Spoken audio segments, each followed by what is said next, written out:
Hello student, पीके academic classes में आपका स्वागत है। मैं पीके पांडे आज आपको फिजिक्स का फर्स्ट पार्ट लेकर के आ गया हूँ।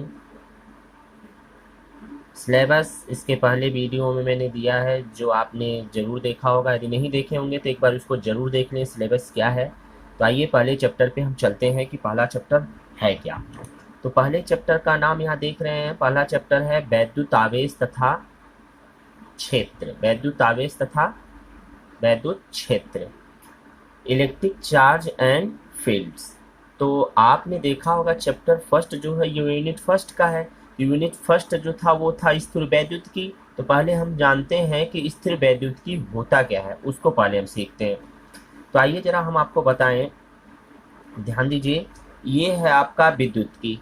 तो विद्युत की में आप देखते हैं क्या है, कहते हैं भौतिक विज्ञान की वह शाखा जिसमें आवेशों का अध्ययन किया जाता है विद्युत की कहलाती है। ठीक, ये उसके बाद विद्युत की को दो भागों में बांटा जाता है, यानी भौतिक विज्ञान की वह शाखा जिसमें हम आवेशों का अध्ययन करते हैं। यानी आवेश, ये जो चैप्टर है आवेश, ये है क्या अभी आगे हम बताएंगे। सबसे पहले हम छोटे छोटे पार्टों को देख लेते हैं कि क्या लिखा है। वह भौतिक विज्ञान की वह शाखा जिसमें आवेशों का अध्ययन किया जाता है विद्युत की कहलाती है। ठीक, सब अभी आगे समझाएंगे हम।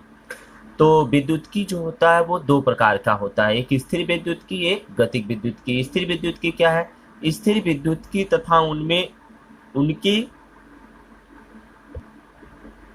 मध्य होने वाले अन्योन्य क्रियाओं का अध्ययन किया जाता है, स्थिर वैद्युत की कहलाती है। मतलब एक ऐसा आवेश जो स्थिर हो, जिसके थ्रू पढ़ा जाता है उसे स्थिर वैद्युत की कहते हैं। और एक ऐसा आवेश जो गति करता हो उसे कहते हैं गतिक विद्युत की। मतलब किसी भी वस्तु में आवेश यदि गति करे तो गतिक विद्युत की कहलाता है, आवेश यदि स्थिर है तो स्थिर की वैद्युत कहलाता है। गतिक वैद्युत की में आपका धारा और जब हम पढ़ेंगे, ये सब आप 10th में पढ़े हैं।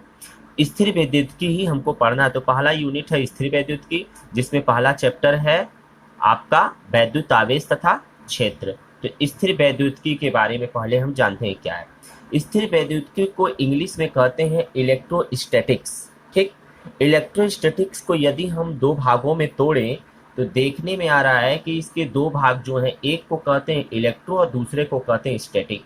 इलेक्ट्रो का मतलब होता है आवेश और स्टैटिक का मतलब होता है स्थिर। यानी कि इलेक्ट्रोस्टैटिक का मतलब होता है एक ऐसा सिस्टम जिसमें आवेश क्या हो, स्थिर हो। ठीक, तो आइए अब हम जानते हैं जरा ये आवेश क्या है, इसके बारे में जरा सीखते हैं।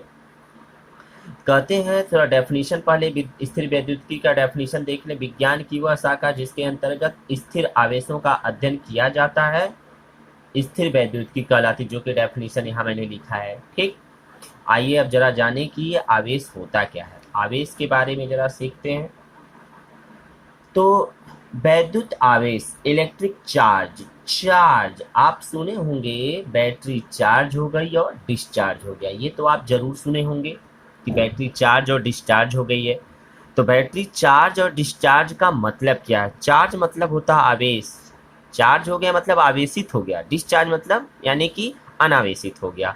तो चार्ज ये सिस्टम है। क्या कहा जाता है कि विद्युत आवेश पदार्थ का वह गुण है, यानी यह आवेश पदार्थ का वह गुण है जिसकी उपस्थिति में वह पदार्थ किसी अन्य वस्तु पर बल का अनुभव करता है। ठीक, जैसे एग्जाम्पल से थोड़ा आपको मैं समझाने की कोशिश कर रहा हूँ। जैसे मान लीजिए सिंपल सा एग्जाम्पल जो कि आप पढ़े भी होंगे, जानते भी होंगे और बचपन में बहुत सारे प्रयोग इसका किए भी होंगे। यदि किसी आवेशित छड़ के जगह आप क्या लेते थे, कोई पेन या पेंसिल लेते थे, वो कागज के टुकड़े के पास लाया जाता है तो कागज के टुकड़े उस छड़ से चिपक जाते हैं, जबकि बिना आवेशित छड़ से नहीं चिपकते हैं। कहने का मतलब यदि आप सर के पीछे बाल पे रगड़ने के बाद कागज के टुकड़े को उठाते थे तो वो फटाक से चिपक जाता था। लेकिन अगर बिना रगड़े पेंसिल को या पेन को उस पर हम टच करवाते हैं तो वो उसको मतलब चिपकता नहीं है। तो वो हो गया, कहते हैं कि उसे अनावेशित कहते हैं। तो वही सिस्टम यहाँ पर देखने को आ रहा है। और उसको अगर हम दूसरे डेफिनेशन के रूप में लिखें तो लिख सकते हैं किसी पदार्थ का वह गुण जिसके कारण उसमें विद्युत तथा चुंबकीय प्रभाव उत्पन्न हो जाता है। यानी विद्युत प्रभाव भी और कैसा, चुंबकीय प्रभाव भी। विद्युत आवेश कहलाता है। इसे क्यू, स्मॉल क्यू या कैपिटल क्यू से प्रदर्शित करते हैं। तो आवेश का सिस्टम आप लोग समझ गए कि ऐसा सिस्टम या ऐसा पदार्थ जिसके अंदर एक ऐसा बल अनुभव करे जो चुंबकीय बल के रिस्पेक्ट में हो, यानी कि या तो प्रतिकर्षित करे या तो आकर्षित करे। ये दो प्रकार के सिस्टम होते हैं। तो आइए जरा नोट के बारे में जानते हैं। वैद्युत आवेश एक अदिश राशि होती है, ये एक नोट है। तो आइए आवेश का मात्रक क्या होता है जरा उसको जाने। कहा जाता है एसआई पद्धति में आवेश का मात्रक कूलाम। कूलाम एक वैज्ञानिक थे जिन्होंने इसको सबसे पहले बताया था, इसीलिए उनके नाम से ही इसका मात्रक पड़ गया। होता है जिसे सी द्वारा दर्शाया जाता है।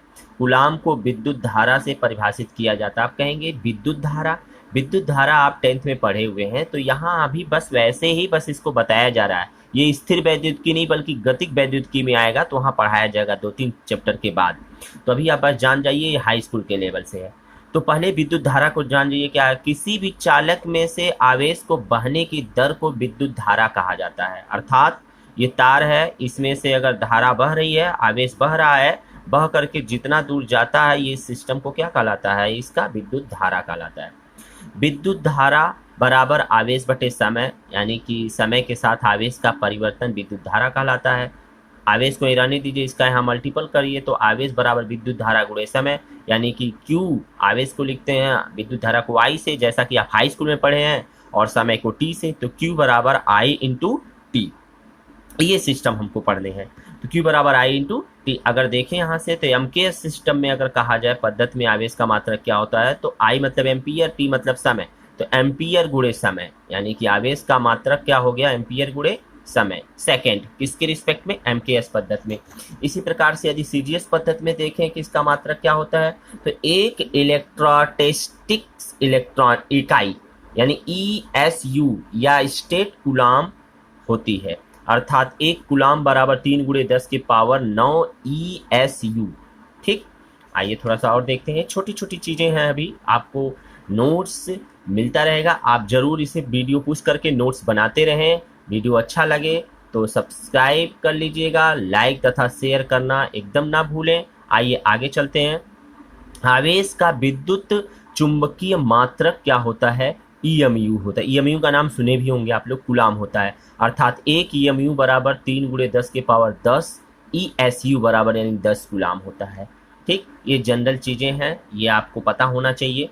आवेश का सबसे बड़ा मात्रक फैराडे होता है। ठीक, फैराडे होता है। एक फैराडे बराबर आपका होता है, एक फैराडे बराबर 96,96500 कूलाम होता है। ये अगर देखा जाए नोट में तो एक माइक्रो कूलाम बराबर 10⁻6 कूलाम -6 कूलाम। एक नैनो कूलाम बराबर अगर देखें तो 10⁻⁻9 कूलाम होता है। ठीक, इस तरीके से अब अगर हम इसकी बीमा देखना चाहते हैं, बीमा जो कि आप फर्स्ट ईयर में पढ़ चुके होंगे, बीमा आवेश की मात्रक बीमा AT होता है, AT होता है। अभी आपने देखा ना, A मतलब एम्पियर, T यानी कि Q बराबर क्या होता है, I इंटू T। तो I के जगह पर एम्पियर और T के जगह पर ये होता है कैपिटल T। तो इसको ऐसे लिख दिए तो ये आपका आवेश का बीमा कहलाएगा। ठीक, अब आवेशों के प्रकार जरा देखें कि आवेशों का प्रकार है क्या।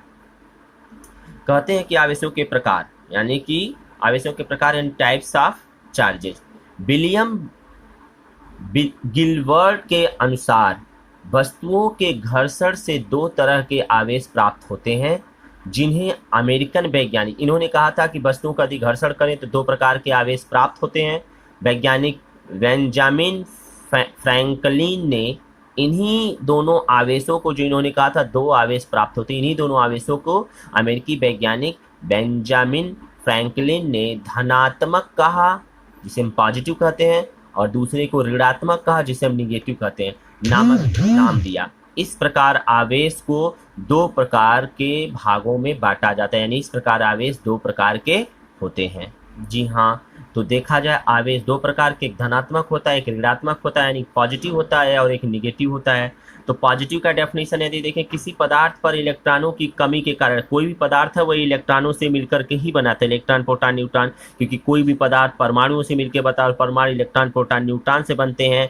और आप जानते हैं नाभिक के चारों तरफ इलेक्ट्रॉन मूव करते हैं, यानी इलेक्ट्रॉन बाहर जाता है, इलेक्ट्रॉन अंदर आता है, यानी इलेक्ट्रॉन के आने जाने के प्रोसेस ही होते हैं। तो कहा जाता है किसी पदार्थ में इलेक्ट्रॉनों की कमी हो जाए, यानी इलेक्ट्रॉन वहां से निकल जाए, तो उसके कारण उत्पन्न आवेश को हम क्या कहते हैं, धनावेश कहते हैं। ठीक, जैसे कांच तथा रेशम, यानी कांच के छड़ को और रेशम के कपड़े को अगर आपस में रगड़ा जाए तो आप देखते हैं कि कांच के जो छड़ है इस पे इलेक्ट्रॉन की कमी आ जाती है। जो ही कमी आ जाती है तुरंत कांच क्या हो जाता है, पॉजिटिव हो जाता है, और ये इसके रिस्पेक्ट में नेगेटिव हो जाता है। ठीक, इसी प्रकार से ऋणावेश यदि देखते हैं, किसी पदार्थ पर इलेक्ट्रॉनों की अधिकता के कारण उत्पन्न आवेशों को ऋणावेश कहते हैं। ठीक, जैसे एमोनाइट की छड़ ले लीजिए और फर ले लीजिए, फर यानी बिल्ली की खाल या फर ले लीजिए, से रगड़ने पर एबोनाइट में इलेक्ट्रॉन की अधिकता हो जाती है, अतः एबोनाइट की छड़ ऋणावेश। अधिकता जहां पर इलेक्ट्रॉन एक्स्ट्रा हो जाए उसके ऊपर, जैसे मान लीजिए ये कोई वस्तु है, इसके ऊपर यहाँ माइनस आ गया तो ये देखिए अधिकता हो गई, इसका मतलब ये क्षण ऋणावेशित हो जाता है, ऋणावेशित हो गया, यहाँ धनावेशित हो गया।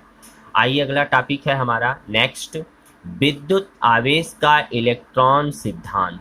वस्तुओं के आवेशन के लिए केवल इलेक्ट्रॉनों का स्थानांतरण ही उत्तरदायी होता है, प्रोटॉन का स्थानांतरण नहीं होता है। क्यों नहीं होता है? क्योंकि ये नाभिक में होता है। ठीक, ये बाहर होता है, घूमता है, इसलिए इलेक्ट्रॉन का ही स्थानांतरण होता है।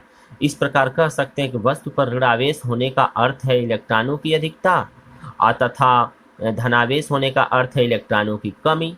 ठीक, एक चीज कि ये जो इंग्लिश लिखा जा रहा है बीच बीच में, फिजिक्स में इंग्लिश का बहुत बड़ा महत्व है, इसलिए आप इंग्लिश जरूर लिखा करिए और ध्यान दिया करिए। ठीक है, आइए नोट्स में अगले टॉपिक में चलते हैं।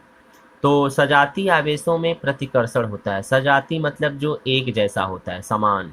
विजाती मतलब जो विपरीत आवेश होते हैं उनमें क्या होता है, आकर्षण होता है। जैसे प्लस और माइनस हो तो आकर्षण होगा, और माइनस माइनस हो तो प्रतिकर्षण होगा, प्लस प्लस हो तो प्रतिकर्षण होगा। ये फैक्ट है। ठीक, विद्युत आवेशों के मूलभूत गुण क्या हैं, जरा इसको देखते हैं। तो कहा जाता है विद्युत आवेशों में निम्नलिखित गुण पाए जाते हैं। ये हमारा टॉपिक जो है वीडियो लंबा हो जाएगा, इसलिए इसको पार्ट सेकंड में बनाया जाएगा। तो ये पार्ट फर्स्ट आज तक यही खत्म हुआ। अब हम पार्ट सेकंड में लेकर के आएंगे विद्युत आवेशों के मूलभूत गुण। पार्ट सेकंड बहुत छोटा होगा। पार्ट सेकंड के बाद हम कुछ एग्जाम्पल करवाएंगे, उसके बाद फिर नया टॉपिक होगा। अभी ये पहला ही टॉपिक चल रहा, आवेश।